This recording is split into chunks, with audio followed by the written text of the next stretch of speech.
Hey everyone, this is Cabane the Christian. A lot of people have asked me to continue my discussion of the relationship of the Christian idea of the devil to the serpent that we meet in Genesis chapter 3. I'm glad that people are so enthusiastic about this because I find this a really interesting subject as well. And because I want to really go all out on these videos, I've kind of have put off making another one, but you know, you got to do what you got to do at some point. Before we get into the main subject of the video, I do want to mention my Patreon. If you enjoy these videos on a regular basis, I ask that you please consider becoming a patron.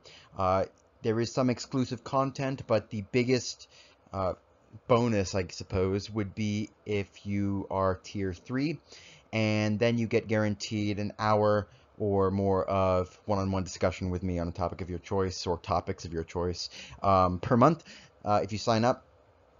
So please do consider that.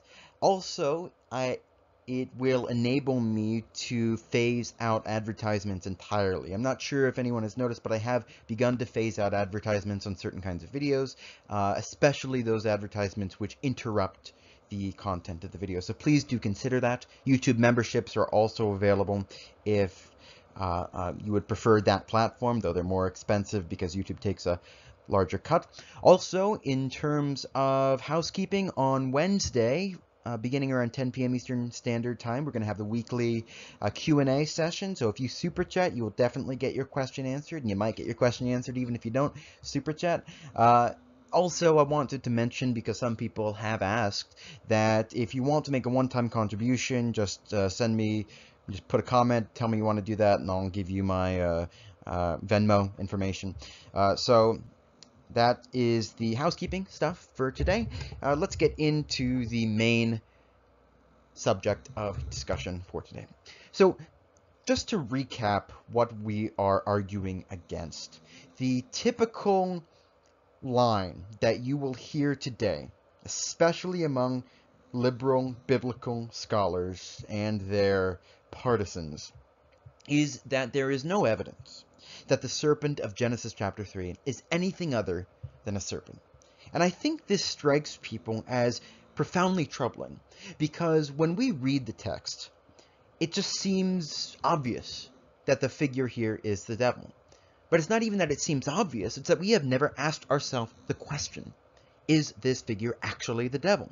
And it seems to many people, when the question is raised, they reread the story and they say, well, what reason do I have for holding the serpent to be Satan? And I think what troubles people, and what certainly troubled me at one point, is how deep and profound the assumptions they are making about the text really are. That something which is seemingly so obvious in terms of the question of the serpent's identity wasn't even understood to be a question before it was raised by other biblical critics.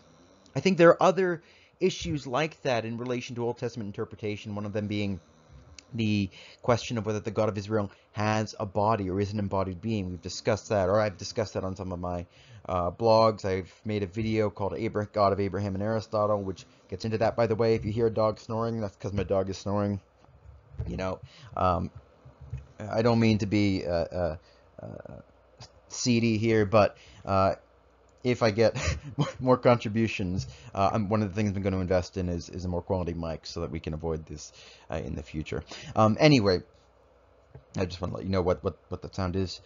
Anyway, I think that the case that the serpent is Satan is overwhelming and decisive, but it's an important question that we ask because it helps frame our mode of interpreting the Bible, and it helps us define precisely what we mean by Satan.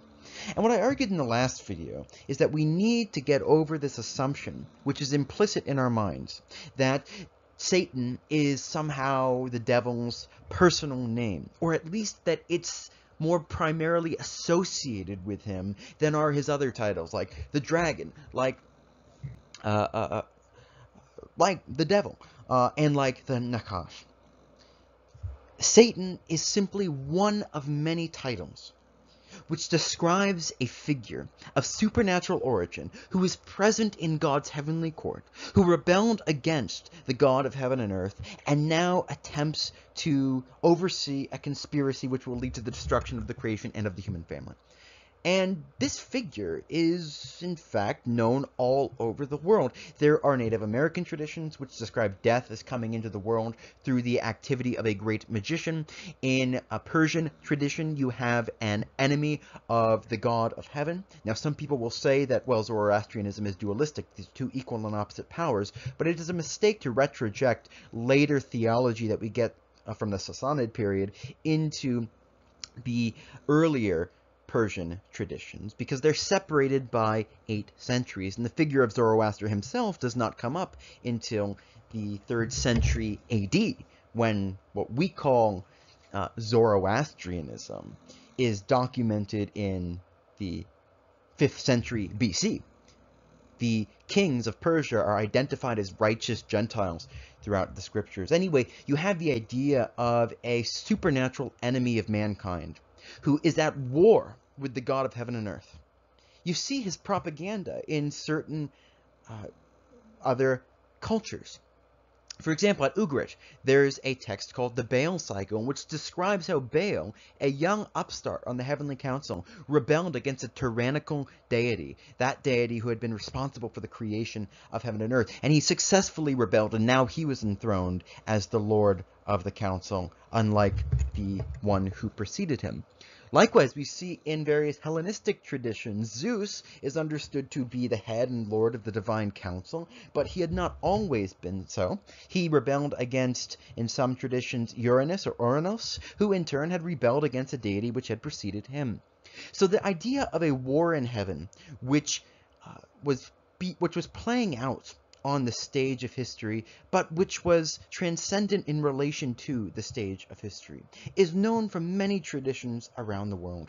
And the idea that this war involved a conflict between the creator and an upstart deity on the council, and by deity, divine being, we are referring simply to a member of that realm. Any creature of the heavenly realm is called in this context a deity. We would call them angels, using contemporary language. But there's dispute about the nature of that war, who was victorious, whether the war is still ongoing, and whether the upstart was the good guy. You see in various Gnostic traditions in the Christian era that the serpent is understood to be a heroic figure. You have the lie of Genesis 3 being presented as the truth. He was the one who gave wisdom to mankind when the creator was attempting to hoard it all for himself. We talked about how the primary sin, as James Jordan puts it, is this idea that God does not have your best intentions in mind. What the devil says to Eve is, you will not die, but you will be as gods. And indeed, in a way, that is true. The tree of the knowledge of good and evil is the tree which gives you the wisdom to understand the inner nature of the creation. And understanding the inner nature of the creation gives you the capacity to manage it, to reshape it, to restructure it, which, after all, was what God wanted. He called man to exercise dominion, to subdue the earth, to transfigure it from glory to glory. And because the forms of creatures inhere in the life of God, this is why Moses sees the goodness of the Lord, that goodness according to whose likeness God called various creatures good in Genesis chapter 1. Moses sees that goodness of the Lord when God proclaims to him his name, and God is going around naming things in Genesis 1. Adam, his first lesson is to go and name the various creatures. So after fashion, he's telling the truth. You will be as gods. Adam and Eve are then given robes, but they're given robes which they have to acquire through death. We see in Genesis 3 a anticipation of something which is in Genesis 4. I've heard some people say that the notion that the garments worn by Adam and Eve are sacrificial garments is totally lacking basis in the biblical text, and that is such an amazing example of how people can miss things which are just obvious in the text, because consider what the next story is. The next story is a conflict between two kinds of offerings. One of them is a vegetable offering, the other is a blood offering. And the offering which succeeds before the God of heaven is the blood offering. Likewise, in Genesis chapter 3, they first attempt to cover themselves with vegetable garments, that is, with the garments of fig leaves, and then God makes them good garments, which are from animal skins. But these animal skins represent the corruption into which man had descended. If you look at Leviticus 8 to 16, we have a detailed explication and recapitulation of the curses of Genesis chapter 3.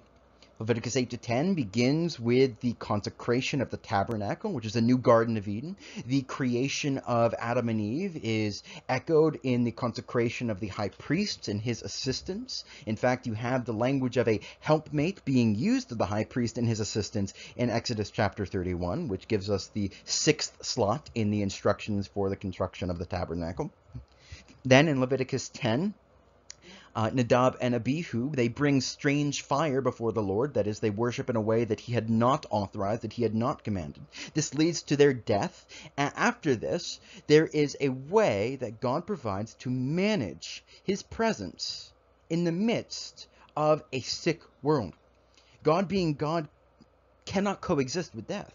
And this isn't just some personal, preference on his part. It's simply ontologically the case. Death being what it is, cannot exist in relation and in the presence of God, being who he is, because he is life himself. And just as a square is a square, and by that squareness cannot be a circle, so also God being God cannot coexist with death. One or the other is going to push the other out. And man, as the Lord of creation, the microcosm of the world, who is the generations, the son of the heavens and the earth, man being the capstone of the world, the direction which he chooses will determine who will ultimately reign over the world, whether it is God or death.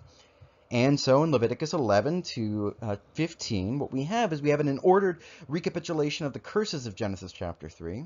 We find, for example, that the curse on childbearing is associated with the purity laws having to do with the impurity one contracts by giving birth to children in Leviticus 12. And this is quite interesting because when Paul speaks of death spreading to all men, talking about death as a kind of contagion, he's drawing from this language of Leviticus chapter 12. The reason that a woman is unclean for 80 days if she has a female child and 40 days if she has a male child is simply because the male child is circumcised, and that blood offering reduces the amount of impurity contracted, because purity has to do with death. We see also in Leviticus chapter 11 the only other use of the word translated on your belly other than Genesis chapter 3, which is funny because these are supposed to be completely different authors. This is one of many ways we know that's just nonsense. So we have the serpent being associated with death, because as you come into contact with serpentine creatures, you contract impurity. And all ritual impurity means is that you cannot have access to the liturgy of the tabernacle and then later the temple. So everything here is designed to do what God did in Genesis 3. When God gave Adam and Eve garments of skin, it was both a curse, but a way of managing that curse. It was a way of managing man's continued existence in the midst of a world which had begun to descend into death. I don't think for a moment that the devil suspected that God was actually going to continue his program. It was an unbelievable act of grace on God's part. The devil was projecting when he said, "You will not die, you shall be as gods." God's just trying to hide his true intentions from you because he's selfish. He hoards life for himself. The devil cannot understand a psyche which is not like his own. And then ultimately in Leviticus chapter 16, you have the Day of Atonement, where the high priest is given vestments representing the glory and beauty, which is the ultimate destiny of the human family. And that corresponds to God giving garments in Genesis chapter 3 and 4. So we see that Genesis 3 has a complicated relationship with the rest of the Hebrew Bible. It is not a text which stands on its own two legs and has no relationship to the rest of the Hebrew Bible. That is a superficial reading of the text. In order to understand how Scripture relates to Scripture, you have to understand it cumulatively. Because Genesis 3 is, all things considered, quite a short passage. So the way that the prophets will echo it is through the mediation of these purity laws of Leviticus. The short text of Genesis 3 is opened up and explained in much more precision and detail with the detailed purity laws that are given in Leviticus 8 or 11 to 15. And then the prophets of Israel will use the language of purity and impurity to describe God's intent to fill all creation with his glory. So, in Zechariah chapter 14, we see that God purifies and consecrates the entire creation through the river of life that flows out from the holy city. Same thing happens in Ezekiel 47. The curse of death is represented in the Dead Sea. I mean, you hardly need to have an explanation for why that is associated with death. But the Dead Sea is actually created by the catastrophe of Sodom and Gomorrah, which is actually the destruction of 4 of the 5 cities of the plain. Isaiah 19, describing the Messianic age, describes a situation in which 4 out of 5 cities are redeemed, which is the reversal of what happened in Genesis 19. But then in Ezekiel 47, we've got the river of life that flows out from the temple, so it carries the divine presence, and it gives life to the fish. And the fish represent the Gentiles, so it's the conversion of the Gentiles. This is why the apostles are associated with fish. They're fishermen. Jesus says you will be fishers of men, and because land represents Israel and sea represents the nations, fish represents the converted nations. But we see that evil reaches its maximum in the flood, and in Sodom and Gomorrah, which is a story which echoes the story of the flood. And God takes those most corrupt of people and heals the nations. So, if the most corrupt civilization can be redeemed, according to the logic of the prophets, anyone could be redeemed. Okay, so that's, the bird's eye view, but might as well start talking about what we actually are making this video about. Let's consider Nachash first. Now, Nachash, we talked about it last time. It means serpent, but it also means bright. That is why the king of Babylon, or the king of Babel, in Isaiah chapter 14, is called the day star, the son of the morning. It's why Leviathan, the dragon, who's actually called a Nachash in Isaiah 27, he is said to have eyes like the dawn in Job chapter 41. And the figure of Leviathan at the end of the book, of course, matches the figure of Satan, or the accuser, at the beginning of the book. He is called Satan, the accuser, when the title associated with the conception of the heavenly council as God's courtroom is being described. He is called Baal when we're talking about his role as inspiring idolatry. In Deuteronomy 32, let's not forget, the gods of the nations are explicitly called demons. In Leviticus chapter 17, we have an explicit reference to goat demons. Okay, so in Leviticus 16, you've got a goat for the Lord, and then you have a goat which is sent out to Azazel. And Azazel is understood by many ancient authors to be a reference to Satan himself, and I happen to agree with that. And Azazel also means destruction. Okay, so the realm which is made for the devil and his angels, this is the grave. Hell is the second death. It's the eternal inheritance of the grave. So it is destruction in the most ultimate sense. The goat which is sent to destruction represents those who are expelled from the city of God. One day I'll make a video just on Leviticus 16 because it has so many important things related to the whole of biblical theology. And accentuating and underscoring this association is Leviticus 17. Next chapter, you have goat demons. Okay, so idolatry is associated with Satan under his title of Baal, because Baal is a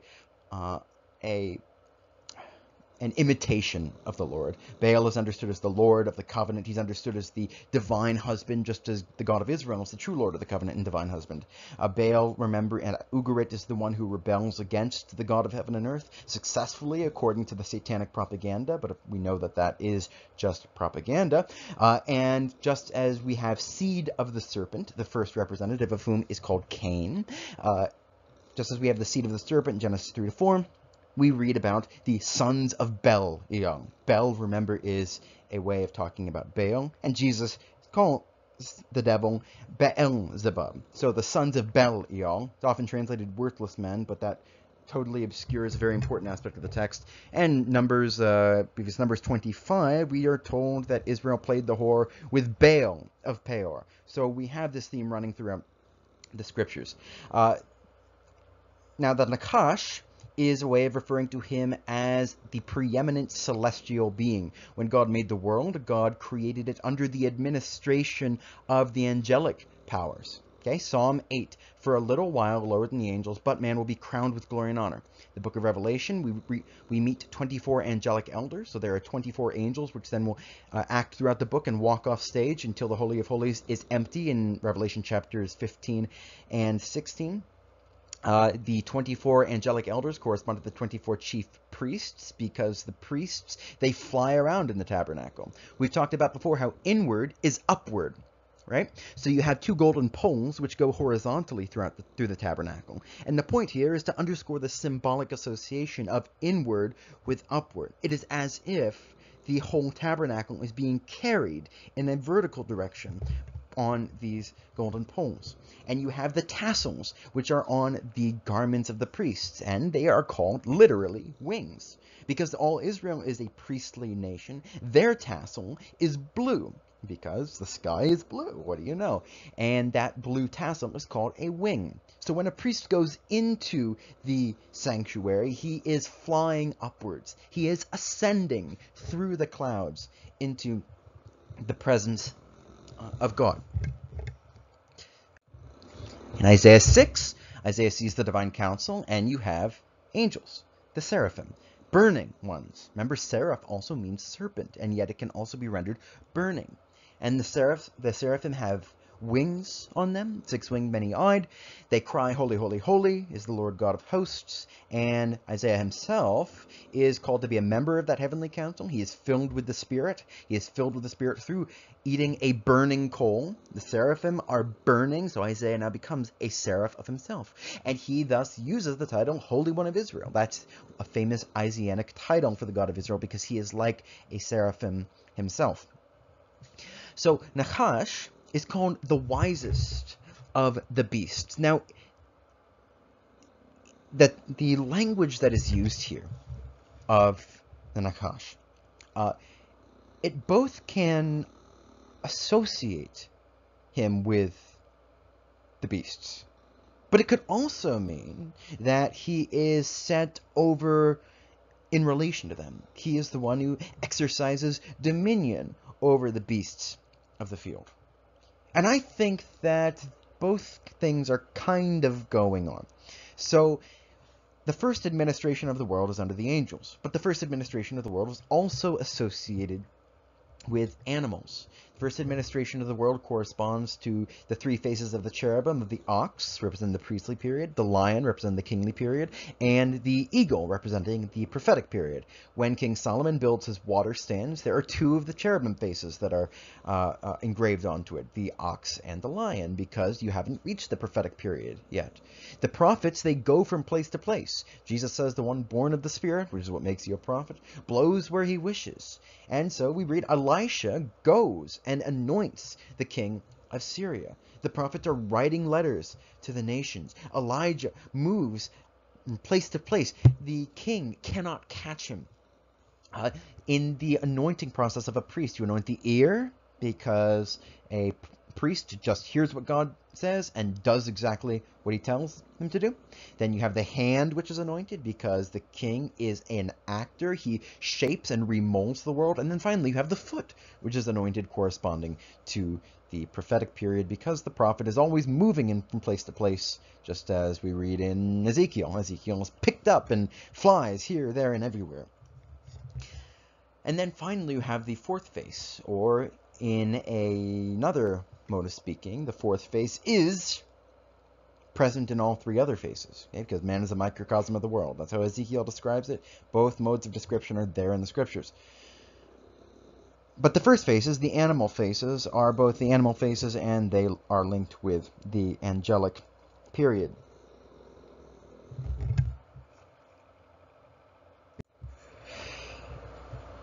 We have angels being associated with dragons. We have angels being associated with birds.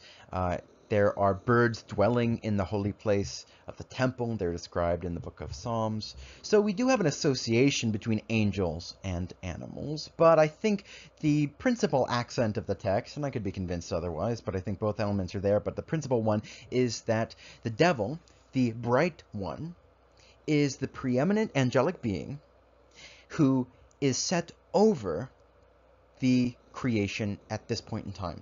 So he holds the keys to the world. Adam is a spiritual child. Adam is not yet ready to manage the world.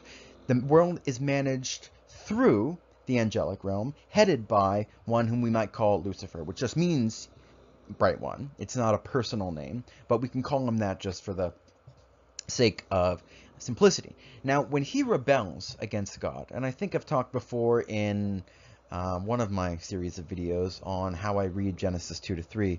I think Genesis 3 actually describes the moment of the devil's rebellion. Now, you could say this is just when he first acts in rebellion. It's not when his mind first went bad. I don't think there's that much difference textually between one or the other option. But the devil is then cursed at the end of Genesis 3.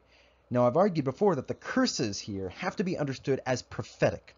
So when God says, "You shall eat dust," I do not believe he is describing something which is going to happen immediately. Rather, he is saying that the devil, preeminent among these heavenly beings, is going to be expelled from the heavenly council and be placed at the lowest part of creation, and that is the grave.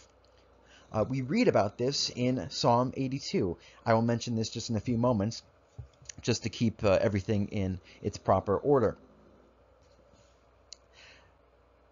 But when it says, "You shall eat dust," I think that this is going to be fulfilled at the same time that the prophecy of the seed of the woman is fulfilled, because it is the seed of the woman who is going to place him under the earth. The seed of the woman shall place his foot on the head of the serpent. So one is below the other. One of them is standing upright with his foot on top of the head of the other. Now, if you study traditions from peoples around the world, you will realize that there are many, many, many memories of this prophecy, okay? So the idea that there is a heroic figure who will place his foot on the head of the person who brought death into the world, that is a very widespread tradition throughout the nations of the world. And there are various elements of it which find their way into various mythological traditions. You read about this in various Old World Indian traditions, as well as, in fact, New World Indian traditions. But another point we talked about last time is the etymological relationship between, or not etymological, but there's a pun which is made between the word naked and the one who is called the wisest of these creatures. So one is in contrast to the other. So what is the nakedness all about? Well, the nakedness means that Adam and Eve are not yet vested with the authority to exercise judgment over the world. They are meant to grow up into glory. At the end of the book of Genesis, Joseph is given various robes which represent his authority. Pharaoh gives him a robe. Jacob gives him a robe. Adam and Eve were meant to eventually be robed in glory. We read about this in the book of Revelation, where the righteous deeds or acts of the saints are their robes of glory. It's not as if we go back to nakedness. We simply wear the vestments that we were meant to wear in the beginning before we stole robes. Now, it's interesting that the righteous deeds or acts of the saints are called their robes of glory. First of all, this refutes the attempt to apply the text from Isaiah, which calls our works filthy rags, to all human deeds. I mean, I think that just misses the point entirely. The filthy rags are not good works, okay? The filthy rags are bad works. Good works are garments of glory and beauty. And if if the works which are garments of glory in the book of Revelation are the deeds of the saints, well, it suggests that the deeds of the saints are the same as the deeds of God, because the Holy Spirit works or acts in the life of the children of God. So the serpent has the robe of authority. He has the garment which represents the administration of the world. He has wisdom, because wisdom is associated with the knowledge of good and evil. Now remember, in Exodus 33 and 34, Moses sees the goodness of the Lord. The goodness of the Lord describes the Lord's being in his glory, the paradigm imprinted onto creaturely modes of life. The goodness of the Lord means that God is the yardstick which measures the perfection of individual creatures. A tree is a good tree to the extent that it matches the prototype of that tree existing in the mind of God. That is the aspect according to which the life of God is called goodness. Evil means that you understand the nature of a thing such that you are able to apprehend by divine intuition the purposes for which it might be used. You might take a piece of wood and you understand that wood and everything around it sufficiently so that you say, oh, this wood is good for this purpose that I am going to use it for, or it is not good for this purpose that I am going to use it for. So in that sense, the knowledge of good and evil is both a way of referring to royal authority, 1 Kings chapter 3, wisdom to discern between good and evil, and it is what scholars call a merism. So you have two poles, opposite poles on a spectrum. It includes by implication everything else in between. So it is the knowledge to know everything.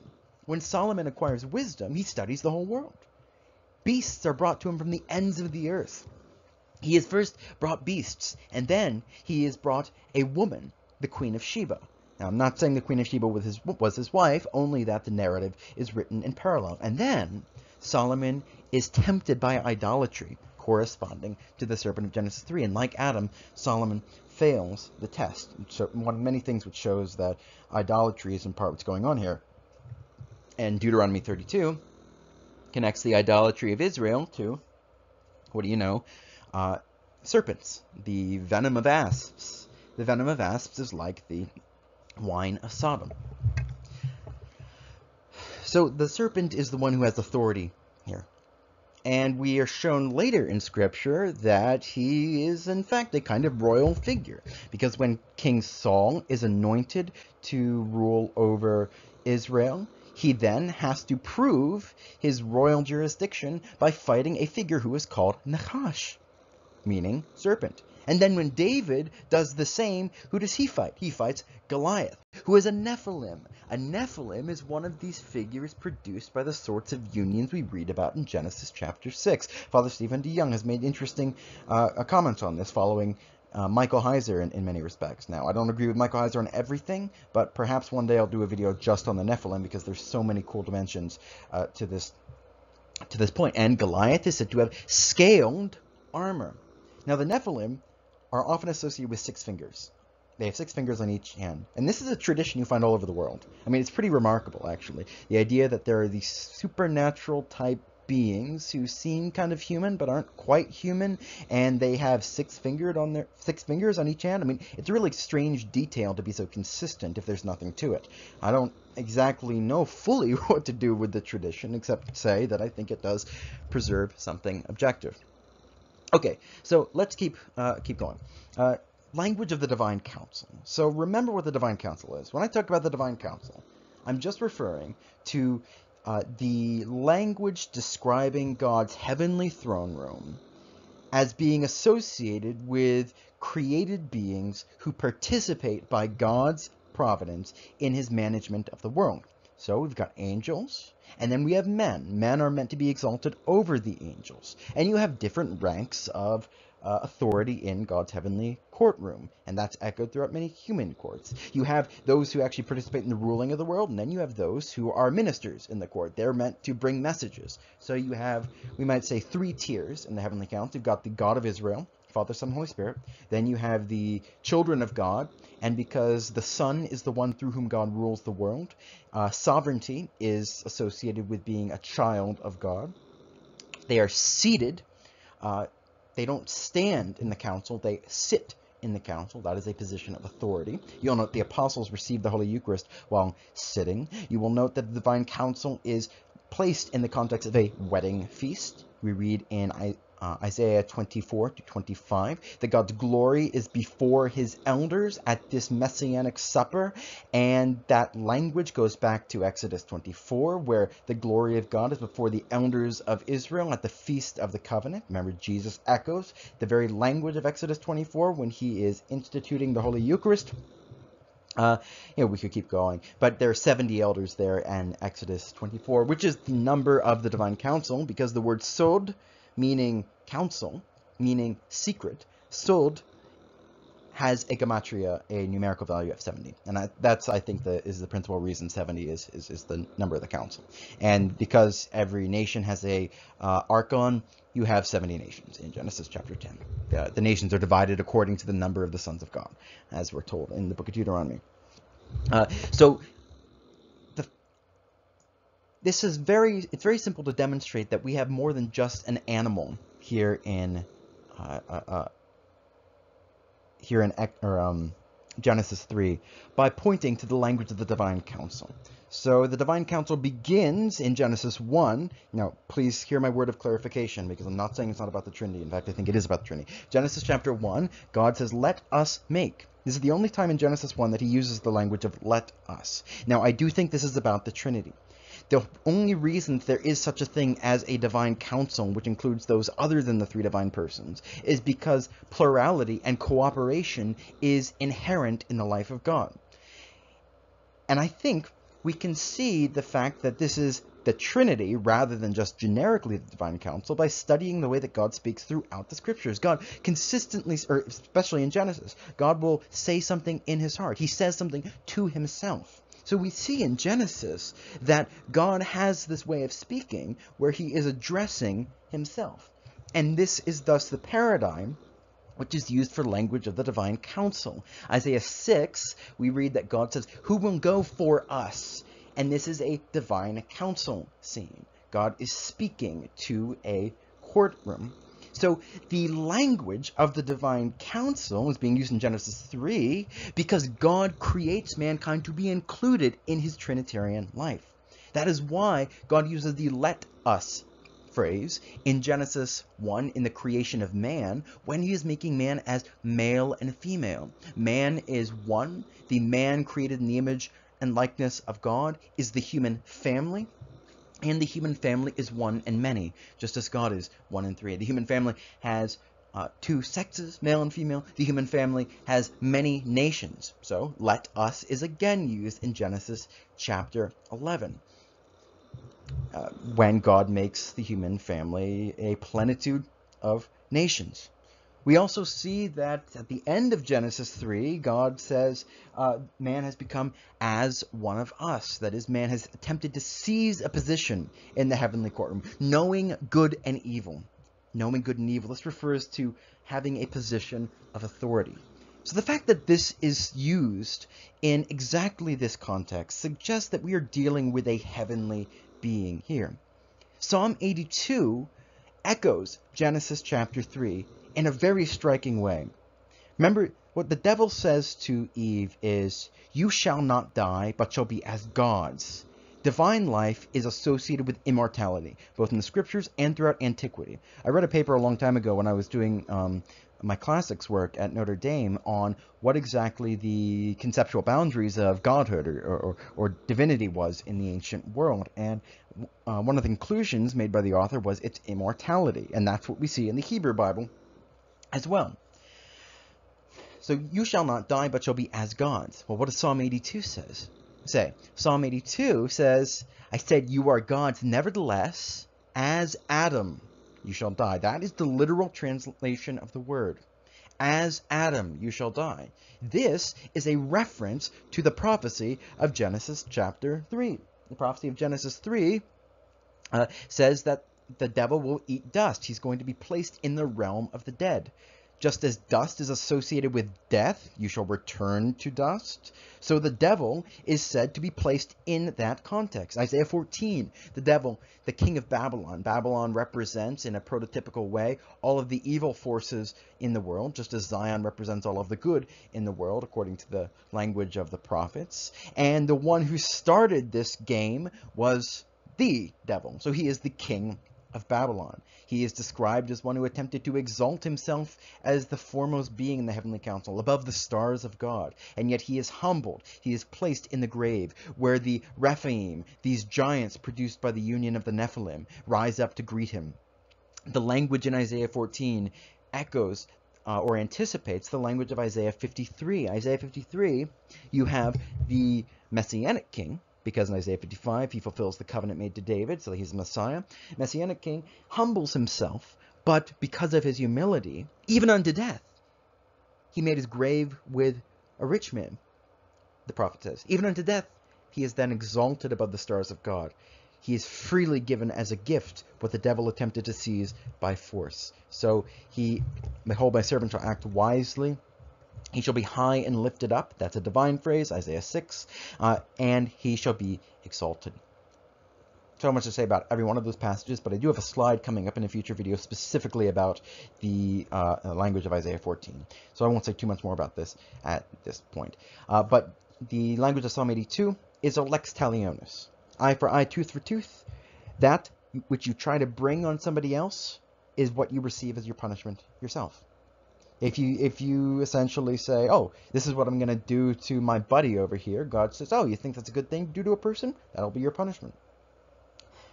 So the devil brought death to the human family, so he himself is locked away in the grave. You are gods, just as he said, you shall be as gods. Nevertheless, as Adam, you shall die, just as he brought death to Adam's children.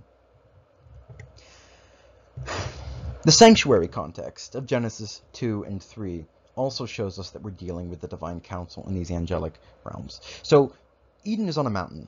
Ezekiel 28 says that explicitly, that there is a mountain on which the guardian cherub was placed.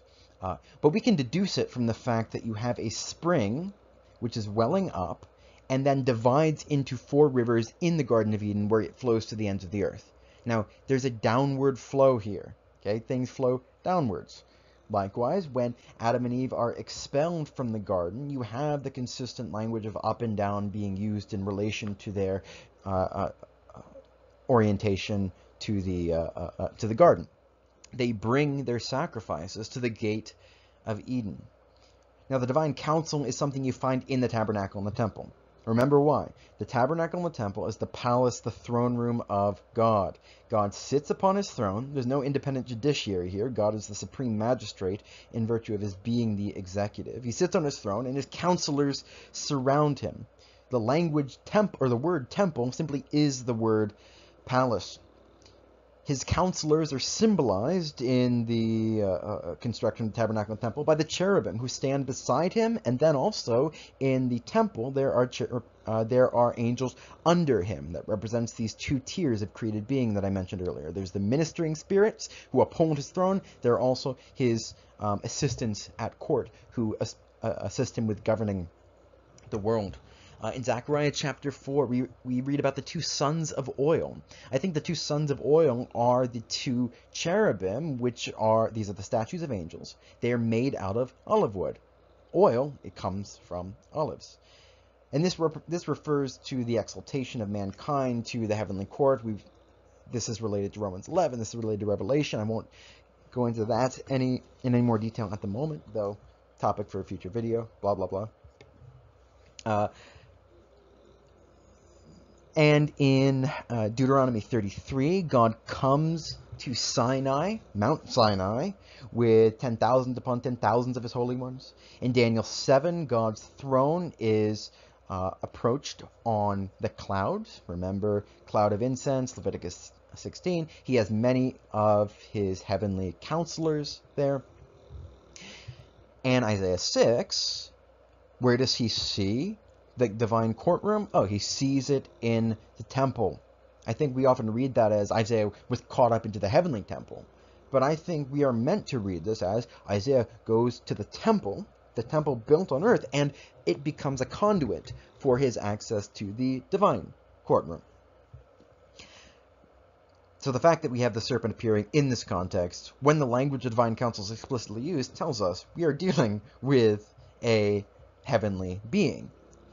Nachash, the bright one, simply underscores that which we should already have inferred and deduced. Finally, let's not forget that angelic beings are explicitly mentioned in Genesis 3. There are cherubim guiding the way into the Garden of Eden. And this is paralleled by the language of sin crouching at the door at the bottom of Mount Eden. Cain has to master sin. He's called to master sin, who crouches at the door. This is the decision point. Will you walk after the way of God? Remember, the language of halakha comes from the word walk. God says, walk before me and be perfect. Walk in the way of the Lord. Well, we read about the cherubim guarding the way into the Garden of Eden. This is the decision point. How then shall we live? Shall we live in a way which represents the cherubim? That's the language used in the Divine Liturgy. Or shall we live as the serpent? We read in Romans 7 that sin deceived me, Paul speaking as a representative of Israel. That is an echo of what Eve says. Eve says the serpent deceived me. In Romans 7, Paul is speaking of Israel as the bride of God. Sin deceived me, but Christ kills sin, condemned sin in the flesh, and takes human family as his bride. So the language of sin has, in certain ways, a capital S. It refers both to the devil personally and every act which aligns with what he wants. Everyone who sins is a slave to sin, Jesus says. So we have both the concept and the person being referred to in the Gospel of John. This is the context where he says, from the very beginning, Satan was a murderer. Well, when was he a murderer? Well, Genesis chapter 4, Cain becomes a slave to sin, where he does what the devil encouraged him to do, either implicitly or explicitly. There are some traditions which talk about this as an explicit temptation, just as Eve was tempted explicitly. God does in Genesis 4 what he did in Genesis chapter 3. He asks Cain to tell him, what have you done? He gives them an opportunity to explicitly make known his sin and to repent from it. If you speak it in a way which is intelligible, you know it to the degree, you know its nature, and thus you can turn from what you know to be evil. So, I'm sorry if I don't know how much the dog snoring is going to be on the audio. I really am sorry if it's disruptive for you, but you know, I can only do so much. I hope to see you tomorrow at the live stream. Oh, I forgot to start this with a prayer today. But I hope to see you tomorrow on the live stream. It's at 10. By tomorrow, I mean Wednesday at 10 p.m. Eastern Standard Time, approximately. And please do keep me in your prayers. And by God's will, I will talk to you again soon.